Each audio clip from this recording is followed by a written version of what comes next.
Hello YouTube! In this video I'm going to examine Robert Nozick's experience machine, one of philosophy's most famous thought experiments. The experience machine was initially presented as an objection to hedonism, and it's worth giving a little bit of background here. So a theory of well-being will specify what is good for a person, what it is for a person's life to go well, what it is that promotes a person's welfare. And according to hedonism, well-being is simply a matter of achieving the greatest balance of pleasure over pain. Only pleasure is of intrinsic value, only pain is of intrinsic disvalue. This is summed up very nicely by Jeremy Bentham, and I quote, "Nature has placed mankind under the governance of two sovereign masters, pain and pleasure. It is for them alone to point out what we ought to do." There's a huge variety of things that can be good for you.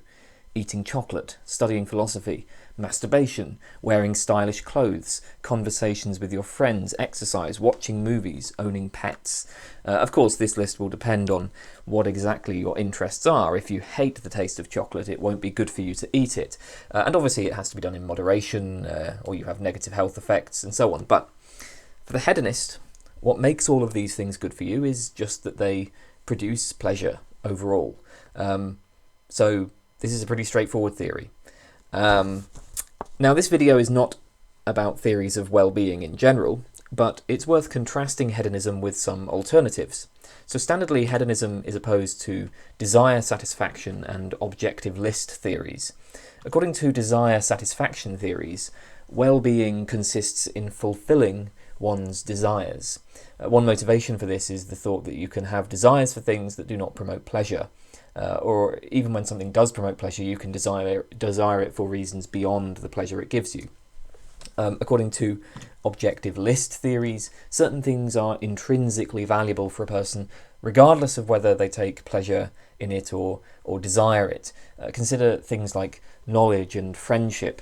If a person has failed to develop their critical faculties, or they live in solitude without any companionship, it seems like something in their life is missing, even if they experience much pleasure and even if their desires are satisfied. Maybe one way to put it is that they would be better off if their desires were different, or if they did desire and successfully pursued knowledge and friendship. That's the basic idea. Now, as I said, in this video we're not going to examine these other theories of well-being. The point of this is just to give you a sense of what alternatives there are to hedonism.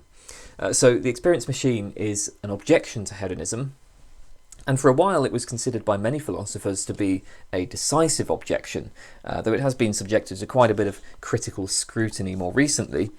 So here's how Nozick describes the experience machine. Suppose there were an experience machine that could give you any experience you desired. Super duper neuropsychologists could stimulate your brain so that you would think and feel you were writing a great novel, or making a friend, or reading an interesting book. All the time you would be floating in a tank with electrodes attached to your brain. Of course, while in the tank you wouldn't know that you're there, you'll think that it's all actually happening. I mean, I just love this passage. I love that Nozick's idea of the best experiences ever involve writing a novel, making a friend, and reading an interesting book. Things that you can do in your real life, no less. I mean, you can do anything in the experience machine. I must say, those three things are not what I would be doing. But the point is, the machine provides whatever experiences would maximize pleasure overall. And bear in mind, this doesn't necessarily mean that it produces only pleasurable experiences. Arguably, some obstacles, some pain, some unhappiness are required in order to achieve or appreciate the greatest pleasures. Maybe you can't really appreciate the pleasures of having written a great book if you've not experienced the hardship of actually writing it, the hard work of writing it for yourself. So in that case, the experience machine will generate some hardship for you. It will give you the full experience that's required to get the greatest pleasures. The point is, it does whatever is required for you to have the best life possible. The question is, would you plug in? The hedonist would say yes, because for the hedonist, all that matters is how life feels from the inside, and the experience machine provides the best way to ensure large quantities of excellent experiences. But Nozick says, well, it wouldn't be best for you to plug in. So the argument against hedonism is fairly simple. Hedonism entails that plugging into the experience machine would be best for you. So if all that matters is pleasure, then you should plug in. You get the most pleasure. Plugging into the experience machine would not be best for you, so hedonism is false. There are things that matter beyond pleasure. There are things that matter for your well-being beyond pleasure. Now, there are a few things to note about this argument. First, while the experience machine is often taken as a challenge to hedonism, it's clear enough that it generalises to all experientialist theories of well-being. So these are theories of well-being that view well-being simply as a function of one's conscious mental states. Consider, for example, what we might call rich experience theory, which says that life is better when it has a variety of different experiences, including ones with a negative valence. The experience machine challenges this just as much as it challenges hedonism, because the point of the experience machine is that how life feels from the inside isn't the only thing that matters. Second, Nozick does not need to claim that we should never, for any reason, plug into the experience machine. It might be the case that in some circumstances machine life is better than real life. If your real life were utterly miserable and painful, if you had locked-in syndrome or something like that, or if you lost all your friends and family, you'd probably be better off in the experience machine. The point is that the hedonist is committed to holding that machine life is the best possible life, or at least it's tied for the best possible life. You can't get better than machine life, and this is what Nozick denies. We can accept that pleasure is a significant good, that one's internal experiences matter a lot to one's well-being, without supposing that it is the only good. The experience machine is supposed to show that pleasure is not the only good. A third point made by Nozick is that even if you ultimately decide that it would be best to enter, you do still feel some resistance to entering. So even if on reflection you decide you should plug in, it probably wasn't an obvious decision, right? You probably felt some resistance. Now, why would this be if hedonism is true? For a genuine hedonist, it should be obvious that it would be best to enter, but it's not obvious. So I mean, one way to look at it is this. Something is stopping you from embracing the machine. You know, you're weighing considerations for and against it, but the experiential considerations are unambiguously on the pro side, right? In terms of experiences, it's unambiguously the case that the machine will give you the best life possible. So what's on the con side? Something must be, and that must be something that matters beyond mere pleasure. Now, most of the discussion of Nozick's argument has concerned premise 2, the claim that plugging in would not be best for you, but it's also worth considering premise 1. Does hedonism entail that plugging in would be best? I mean, this premise does seem fairly secure. Nozick has stipulated that the experience machine would provide the most pleasure, but there are some objections here. So the first objection is that you cannot really survive plugging into the experience machine. The experience machine produces too radical a transformation. In particular, note that the experience machine wipes your memory before entry. So from the point of view of the person in the machine, there was no point at which their world changed. One of the most prominent accounts of personal identity over time is the psychological continuity theory. Which says that what makes you the same person you were 5 years ago is that there is sufficient continuity of your psychological states. In particular, you have memories of what you were doing 5 years ago. I've done videos on personal identity that you can check out if you're interested in more detail here, but basically the worry is that plugging in will disrupt your psychological continuity. And the machine is disruptive in other ways also. It totally destroys all of your relationships and all of your connections with the outside world. Nozick himself actually says that entering the machine is, and I quote, a kind of suicide. So the hedonist can object. If the person in the machine isn't me, then obviously plugging into the machine isn't best for me. I die and somebody else reaps the benefits. Now obviously this objection is going to rest on a fairly strict account of personal identity over time. I mean, if I were to enter the experience machine, the person in the machine would have the same body as me, the same brain as me. That person would have many of the same interests and same personality traits. And furthermore, that person would still remember various aspects of my life. The only part of the memory that needs to be erased would be the offer of the experience machine. Forgetting just one event in your life isn't sufficient to destroy personal identity. So this seems like a pretty strained objection. A second objection to premise 1 is that even in the experience machine, you wouldn't actually experience any greater pleasure.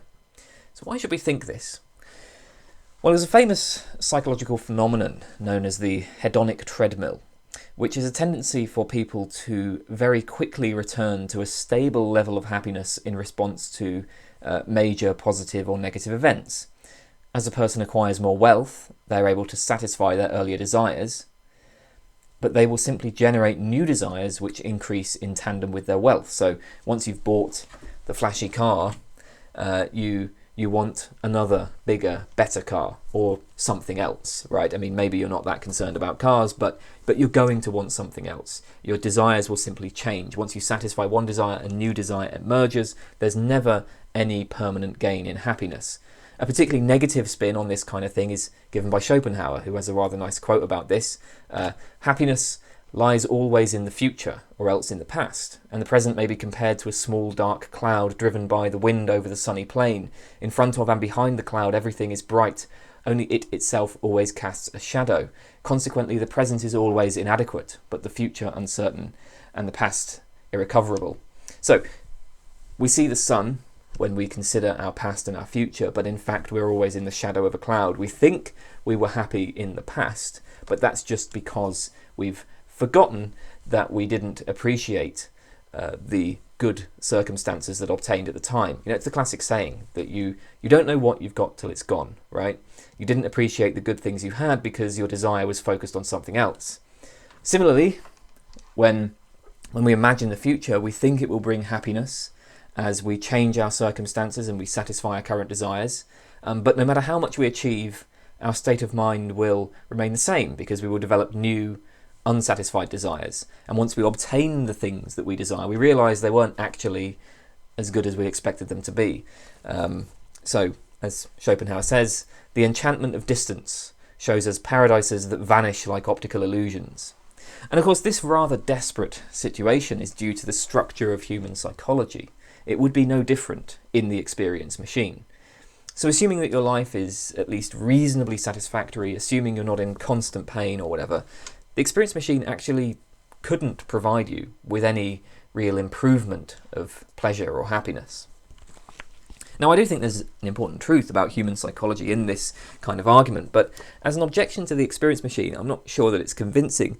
I mean, could your life really not contain any more pleasure? Like, surely you could have at least a little bit more pleasure, right? Like, you could have a bit more sex, or a bit more tasty food, or you could avoid illnesses, say. And I mean, even if you do currently experience the maximum possible amount of pleasure, it's possible that that will change. I mean, you might be kidnapped tomorrow and then tortured daily. That would surely be a reduction of pleasure. That would surely make your life worse. By plugging into the experience machine, you rule out all of these risks. You guarantee that you will experience minimum suffering. So it does look like the hedonist would recommend this. So the general consensus then is that premise 1 is right. Hedonism entails that plugging in would be best because it would ensure the maximum amount of pleasurable experiences. What about premise 2? The claim that plugging in would not be best for you. Why should we accept this? Well, there are a few different ways to interpret the argument for this premise. Nozick himself is rather vague about this. So here are a few different arguments we might give. One argument is what we might call the brute intuition argument. It goes, intuitively it would be better not to plug in. X as intuitively seeming to be the case is evidence that X is the case, so plugging into the experience machine would not be best for you. So the basic idea of this argument is that when we consider the experience machine, we just intuitively see that if we were to plug in, we would lose something valuable. And it does appear that many people share Nozick's intuition here. The majority of people do seem to think that you lose something important once you step into the experience machine. Now notice we need not say that an intuition is absolutely conclusive evidence, right? It just presents a prima facie challenge to hedonism. So we have a sort of prima facie defence of premise 2 here. A second way to take the argument just appeals to desire, appeals to what we want. The idea is that we don't want to plug into the experience machine, and this makes it the case that plugging in would not be best for us. So you and other readers do not want to plug into the experience machine. If you do not want to do X, then X is not best for you, or something like that. Of course, we might want to add qualifications to this. We might want to say, if you don't want to do X, all things considered, after carefully thinking through the options, after being given all the relevant information, etc. Obviously, you might sometimes want things that would reduce your well-being. You know, I mean, a case where somebody is really thirsty and they see what they think is a glass of water, but it's actually poison, right? Like, it wouldn't be best for you to drink that. So with appropriate qualifications, then, we have a premise like, if you don't want to do X, then X is not best for you. So plugging into the experience machine would not be best for you. Now, the obvious problem with this version of the argument is that it simply begs the question against the hedonist, because it assumes in premise 2D that well-being is determined by desire satisfaction, which obviously the hedonist denies. Right? This just assumes a desire satisfaction account of well-being. For a hedonist, what you want isn't necessarily what's best for you. What's best for you is promotion of pleasure. The hedonist is well aware that pleasure and desire can come apart. So presumably this is not the best way to think of the defence for premise 2. So a third way to take the argument is as an inference to the best explanation. Granted, the fact that we want X does not entail that X contributes to our well-being, but it does indicate this. Our desires are generally in line with our well-being, especially those desires that arise from our carefully considered judgments. In the case of the experience machine, we are thinking carefully in a philosophical context. Our judgment is not like clouded by hot emotion. So here our desire does indicate what would be best for us. So the argument would go, you and other readers do not want to plug into the experience machine. The best explanation for why you and other readers do not want to plug into the experience machine is that this would not be best for you, so plugging in would not be best for you. I should note that we can run an inference to the best explanation on the intuition as well. So intuitively it would be best not to plug in. The best explanation for this intuition is that plugging in would not be best for you, so plugging in would not be best for you. So, I mean, the point is there are a few different ways of defending the second premise. A few different versions of the argument. As I say, Nozick himself is kind of unclear about how exactly he's going to defend premise 2. Now, of course, all of this raises a question. If it is the case that plugging in would not be best for you, if premise 2 is true, why exactly is this? What is it that's missing in the hedonistic account of well-being? If we can identify what hedonism misses, this will strengthen the case against hedonism. Nozick lists 3 points against the experience machine. First, he says, we want to do certain things, not simply have the experience of doing them. The pleasant experience is a byproduct of the doing. Nozick doesn't specify any examples here, but one possibility might be something like climbing Everest. If you reach the summit of Everest, no doubt this will produce positive experiences for you.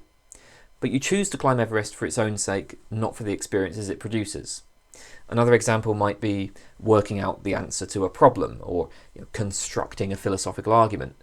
Again, you get pleasurable experiences as a result of this, but it's the activity itself that you want to do, not simply the experiences. Second, Nozick says, we want to be certain kinds of people. A person plugged into a tank is, according to Nozick, an indeterminate blob.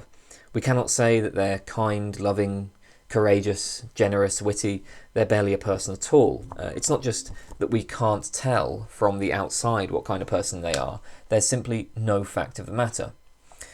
Now, to be honest, I've never been all that sure what exactly Nozick is getting at here. It seems to me that even if a person is in a tank, we could still attribute various character traits to them. Different people would behave differently in the machine world. They would have different interests, different memories. They would, from their point of view at least, take varying degrees of risk. It's not clear how we can account for this if not by appealing to character traits. So, yeah, I'm not really convinced by this second point. Finally, Nozick says we want actual contact with reality. Plugging into the experience machine limits you to an artificial, man-made world, a world no deeper or more significant than what people can construct. I actually suspect that this point, the contact with reality, is what underlies the first two points as well. I mean, so I think really Nozick only has 1 point here, not 3. The general idea is that by plugging into the experience machine, you will inhabit a world that has been created for you. There's a loss of authenticity, a loss of significance. It's kind of hard to express this in a rigorous way, actually, but we can sum it up by saying that we want contact with reality. Okay, let's turn to some objections to premise 2. Okay, it's true that the majority of people would not choose to plug into the experience machine. But what follows from this? Is the best explanation for this that plugging in would not be best for us? So what Nozick is trying to isolate here is the intuition that we have a preference for reality, or something like that. Nozick takes this to be the intuition that is brought out by the thought experiment. The basic problem with Nozick's argument is that there are other ways to account for our reaction to the experience machine, ways that are compatible with hedonism. I mean, what's clear is that many people have an initial revulsion to the experience machine. Their reaction is, I don't want to plug in. Nozick takes this to show that an artificial life is of less value than a life connected to reality. There are other ways to explain our initial reaction. So let's go through some of these alternatives. I'm drawing here on Ben Bramble's article in the Philosophy Compass on the experience machine. So first, a major reason why people may not want to plug into the experience machine is due to obligations to others. If I were to enter the machine, this would be bad for my friends and loved ones, people to whom I feel obligations. The concern for theories of well-being, and Nozick's concern in presenting the thought experiment, is the question of what would be best for you. The question is whether entering the machine would maximize your well-being. But it's easy to conflate the question of what would be best for you with the question of what you ought to do. So the point here is maybe what's stopping us from entering is not concern for our own well-being, but concern for the well-being of others. And notice that concern for others can be entirely hedonistic. Most hedonists have concern for other people. You can be a hedonistic utilitarian who thinks that the right action is whatever maximizes pleasure for everybody. Very few people are hedonistic egoists. But if a hedonist wants to maximize pleasure for others, she has a very powerful reason not to enter the machine. Now, Nozick himself is aware of this problem, and he tries to alter the thought experiment to mitigate it. He asks us to imagine that everybody is given the opportunity to enter an experience machine. We're then supposed to ignore the question of how exactly the machines would operate and be kept functional. Perhaps the machines have been created by a race of powerful, benevolent extraterrestrials or something like that. So you no longer have to worry about the welfare of others. They will all be well taken care of. Even in this situation, Nozick thinks, we still wouldn't want to plug in. Well, perhaps that's true, but these kinds of changes to the thought experiment only amplify the second problem, which is the fear of catastrophe. Basically, people are afraid that things might go wrong, that the machine might malfunction. Of course, as philosophers, we can stipulate that the machine will, in fact, work perfectly, but for laypersons, it may be difficult to see past this fear. I can say in my own experience discussing the experience machine with students that many of them object to entering on precisely these irrelevant grounds. And I mean, there's a reasonable point here. If you were actually confronted with the opportunity of entering the experience machine, you would wonder, how can I know that this will work perfectly? How can I know that the technology is foolproof?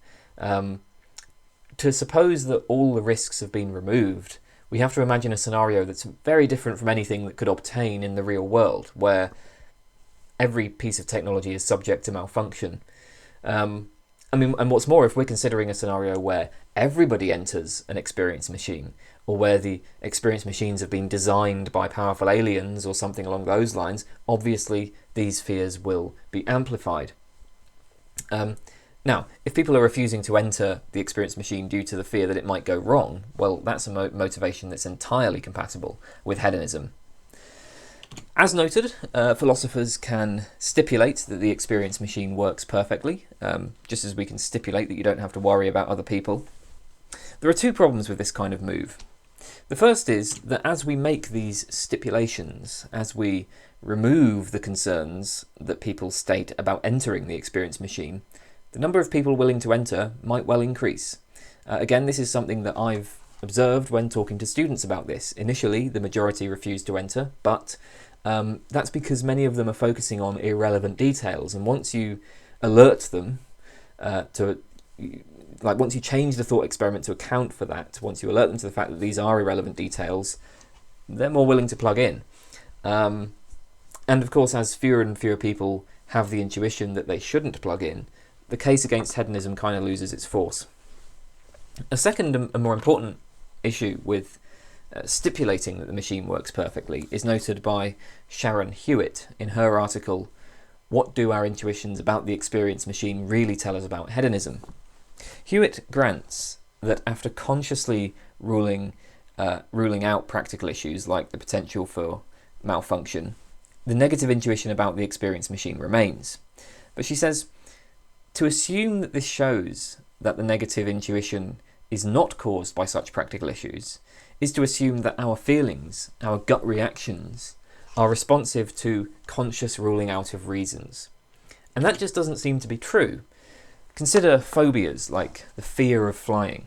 I might have the intuition that flying is dangerous, so I just don't want to board a plane. And I can examine all of the empirical evidence, which shows that flying is actually much safer than many other forms of transport, and so on an intellectual level I remove the reason that underlies my fear. Nevertheless, the fear can remain. Our intuitions, our feelings do not necessarily mirror the conscious analysis of reasons. So people might retain the fear of catastrophe even if we try to stipulate that there isn't a risk. I guess this point actually is connected to the third reason that people might not want to plug in, which is we might not want to plug in due to irrational bias. So here are a couple of possibilities. First of all, people might just feel icky about the idea of being locked in a tank and having electrodes inserted into their skulls.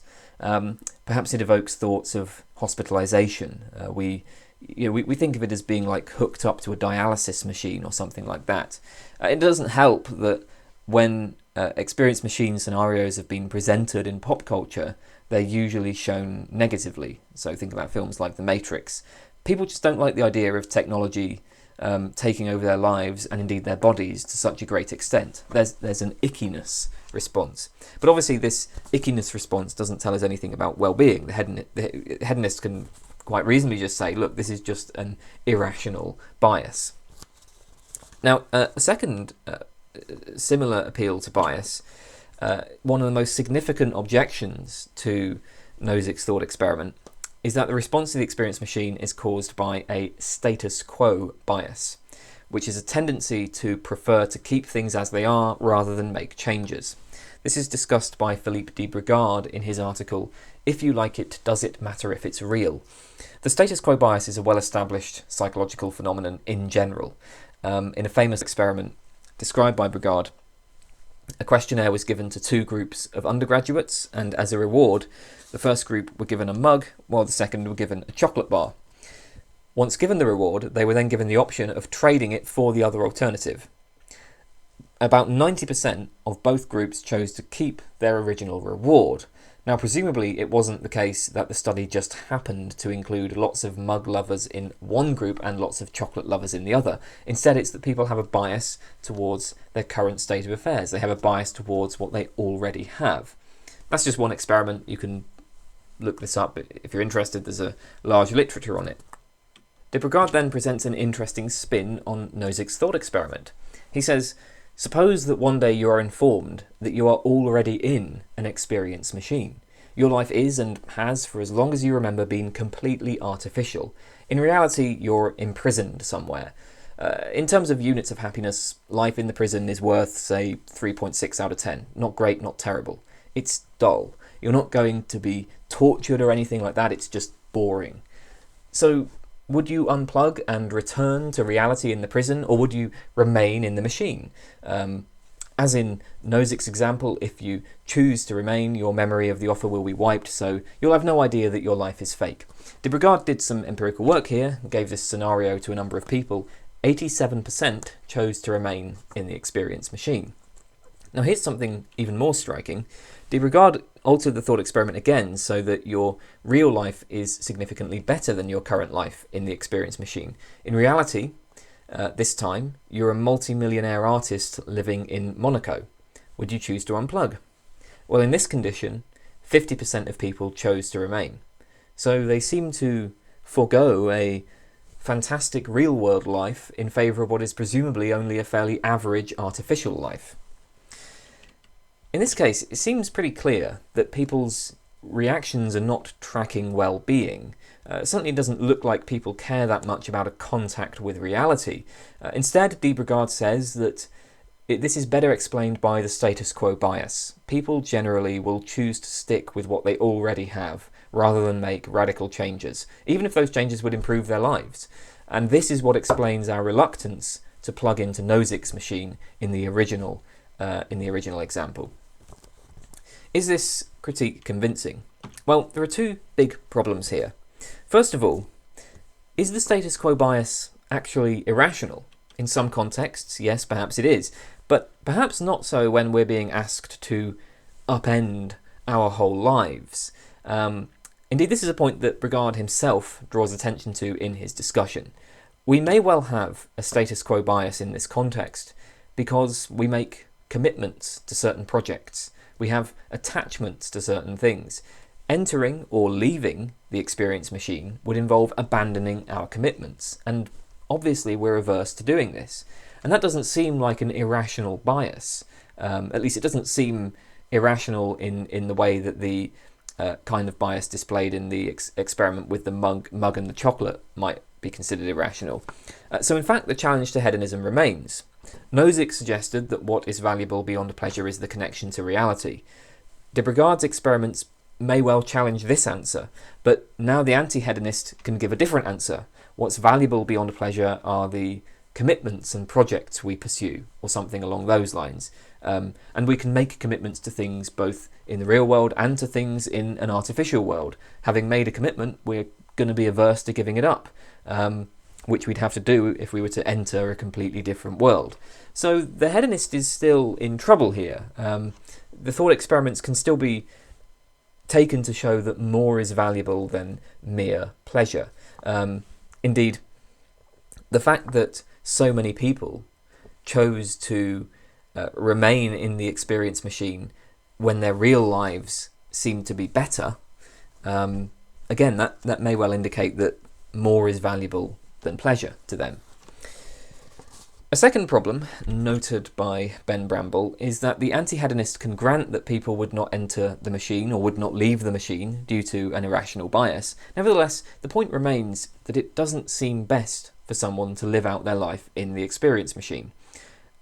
Bramble's thought here seems to be that even if, in Debugard's scenario, you would choose to remain in the machine, you probably still have the intuition that a life connected to reality is, in that respect, a better one. Like the thought is you're still going to have the intuition that you lose something by living out your life in the machine. We can remove the influences of irrational fears and biases by altering the thought experiment again. This version comes from Roger Crisp in his Reasons and the Good. Consider two identical twins, Molly and Polly. Molly lives a life in the real world that is qualitatively very good. Polly is born a couple of minutes after Molly and is immediately whisked away and hooked up to an experience machine.